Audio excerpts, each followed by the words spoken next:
Jai Shri Hari, Jai Shri Ram, Jai Shri Hanuman. I am Shukdev.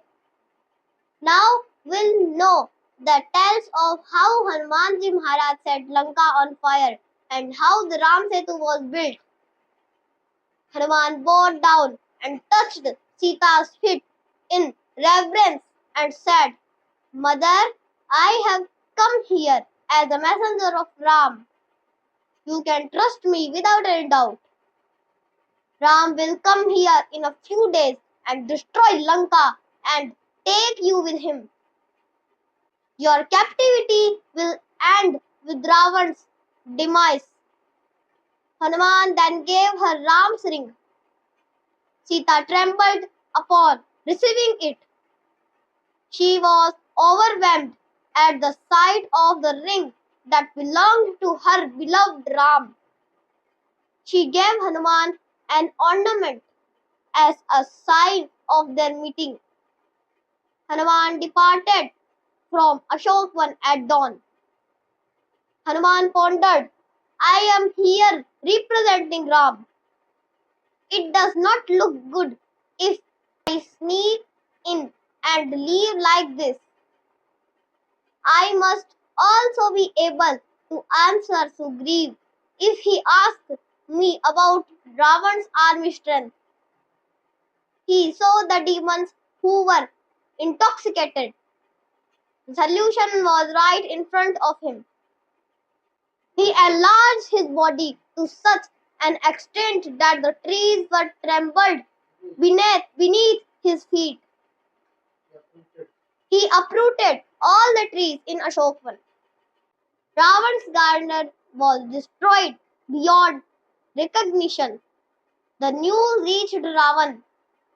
Ravan was enraged when he found out a Vanar had destroyed his beautiful garden. He dispatched a part of his army towards the Ashokvan. Rakshasas like Jambuvali, Virupaksh, Yupaksh, Durdhar, Praghas, Bhaskaran and others rushed in to attack Hanuman. Hanuman was able to defeat them easily. Hanuman was not even breaking a sweat while defeating Ravan's army. Ravan was humiliated when he heard about the disgraceful defeat.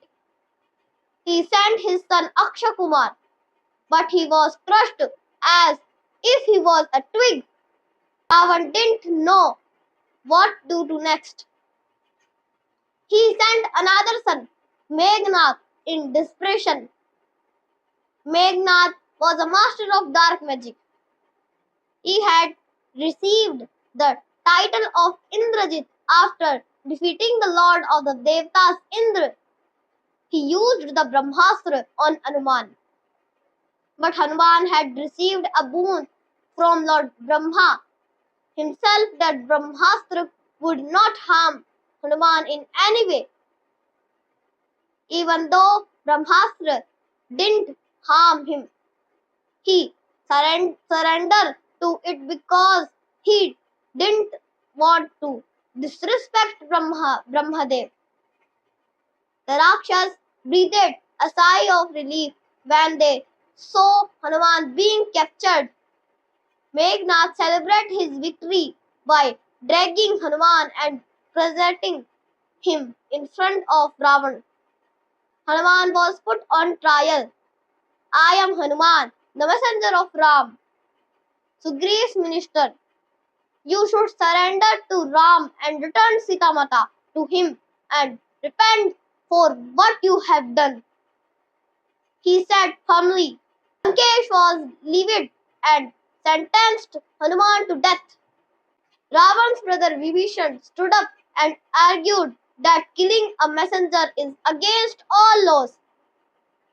If you must disfigure him instead. Ravan agreed and instead of the death penalty ordered that Hanuman's tail be set on fire. He reasoned that since the tail is an ornament to manners, disfiguring it would be like striking them at their core. So, bundles of clothes and pots of oil were prepared to set Hanuman's tail on fire. They wrapped the clothes around his growing tail and finally set it on fire. Hanuman was then paraded through the city with his hands tied behind his back. The Rakshasas cheered and clapped as Hanuman was paraded with his arms bound behind his back. Hanuman did not pay any attention to them and observed every road and corner of the city.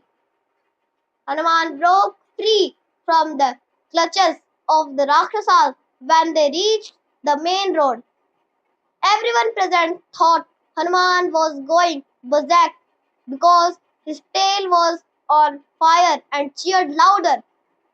However, Hanuman grew himself larger and lit up the palaces of Vajradant, Shuksharan, Saran, Indrajit, Mahodar, Mahaparsh, Akampan, Atikaya, Kumbh, Raketu, Surya Shaktru, Prahast, Kradant, and Romash. Smoke had engulfed every part of the city.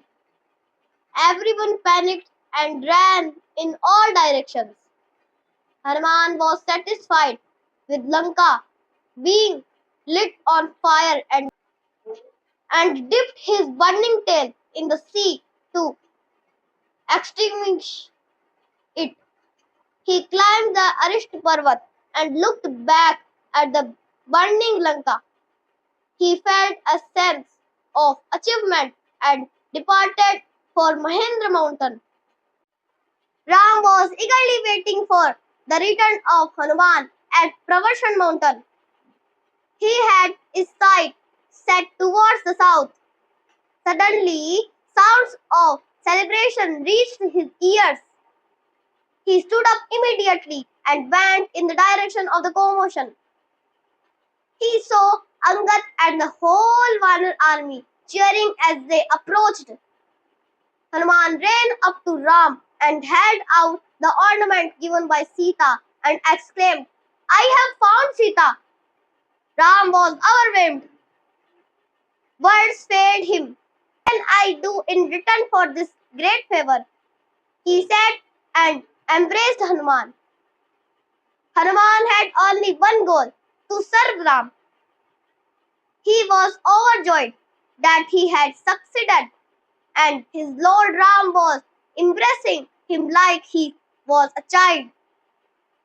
Vanar army included the likes of Nal, Neel, and Jamban began their conquest of Lanka. The enthusiasm vanished as soon as the land ended and they were face to face with the vast ocean. The sea god appeared and said, "Ram, you have a skilled architect. Nal, the son of Vishwakarma, and Neel, the son of Agnidev, build a bridge with his help. Whatever you throw into the water will be held up by me and will not sink."